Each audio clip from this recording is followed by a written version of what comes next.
عليكم السلام. أهلا بكم أحبتي في هذه الحلقة 184 من برنامجنا لحظات قرآنية، ونتندر فيها في حلقتين على خرافة كل بدعة ضلالة وكل ضلالة في النار. أولا الحديث ده كان بيقرفني قوي وأنا طالب في الثانوي الأزهري. كل شوية كل بدعة ضلالة وكل ضلالة في النار. ومش يقول لك في النار، يقول لك في النار، حاجة كده يعني إيه، بطريقة معينة في نطق النار يعني. افتكر لما كنت في اولى ثانوي كنت في معهد المتفوقين في الازهر في العباسيه، وفوجئت بان الاتوبيس بقى بتحصل فيه حاجات وحشه يعني بين الرجاله والنسوان، فرحت مغير الموضوع ده اقول كل بدعه ضلاله وكل ضلاله في الاتوبيس، وبقيت اتريق على هذا بحيث ان انا كل ما اقول كل بدعه ضلاله اقول وكل ضلاله في الاتوبيس، اصبحت على لساني لازمه في ذلك الوقت. هنا شيء مضحك ان واحد يقف ويقول لك كل بدعة ضلالة وكل ضلالة في النار، ولابس عمة وكاكولا. طب يعني لبس الازهر يعني، طب ما انت العمة بتاعتك دي بدعة والكاكولا بتاعتك دي بدعة، اذا انت لابس بقى ضلالات وضلالات في النار، وبتتكلم في ميكروفون والميكروفون ده بدعة، وكل بدعة ضلالة وكل ضلالة في النار. وجاي راكب سيارة، السيارة دي بدعة، او جاي راكب اتوبيس، الاتوبيس ده بدعة. انت كده على بعضك، كلك على بعضك كده مليان بدع، وبعدين هتخش النار. ده كلام فارغ. لكن احنا نبتدي نسأل في هذه الحلقة، ايه هو معنى البدع اصلا يعني؟ لاحظوا معي ان للقرآن الكريم مفاهيمه الخاصة، مصطلحاته الخاصة، والجماعة السنيين عملوا مصطلحات لهم، والجماعة الشيعة عملوا مصطلحات لهم، يعني باعتبارها أديان فعملوا لهم مصطلحات خاصة بهم. فكلمة بدعة لها معنى في القرآن الكريم. اللفظ بدعة يعني هي جاء من بديع. البديع الله سبحانه وتعالى وصف ذاته بأنه البديع، بديع السماوات والأرض، وإذا قضى أمرا فإنما يقول له كن فيكون. بديع السماوات والأرض، أن يكون له ولد ولم تكن له صاحبة، وخلق كل شيء وهو بكل شيء عليم.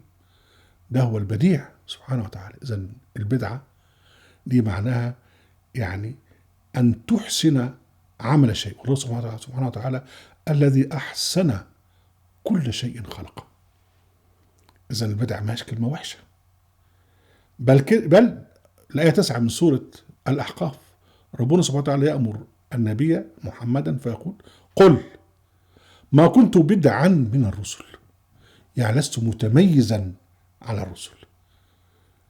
فإذا البدعة دي جاية من شيء جميل جدا، اللي هو التميز، الإحسان، يعني أن تحسن الشيء.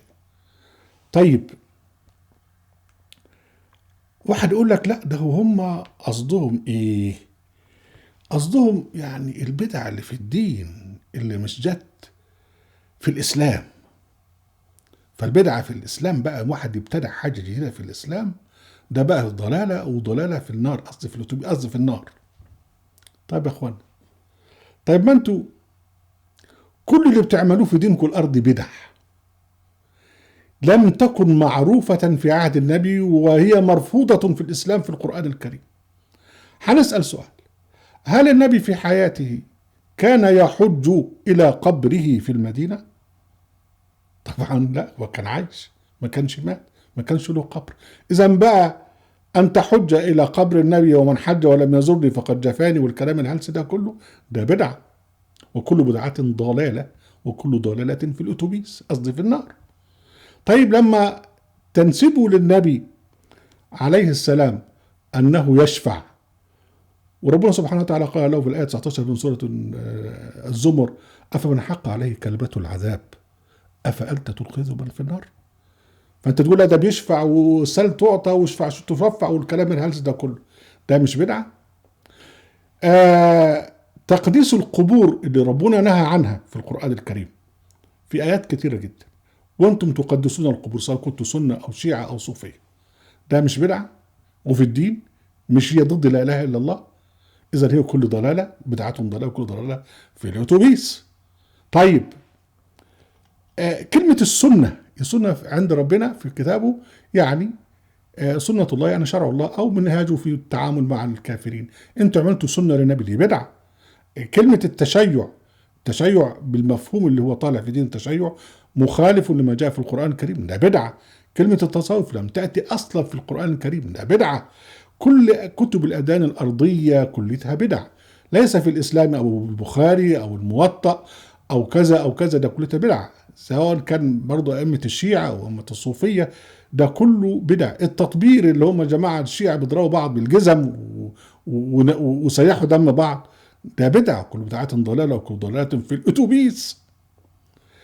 لما تعتبر بعض البلاد مقدسة، قم بتعتبر مقدسة عند الشيعة، والنجف مقدسة، طنطا بتاعت سيد وادي مقدسة، الإمام الشافعي حي يعني الحاجات دي كلها بدع استحدثوها مخالفة لله سبحانه وتعالى ولكتابه القرآن الكريم، وهي ضلالة على كلامكم، وطبعا ده ضلالة فعلا، لكنكم تجعلونها دينا. أليس هذا مما يضحك الحزين؟ أهلا بكم أحبتي في برنامجكم لحظات قرآنية، وفي قناتنا أهل القرآن، وفي موقعنا أهل القرآن، وعليكم السلام.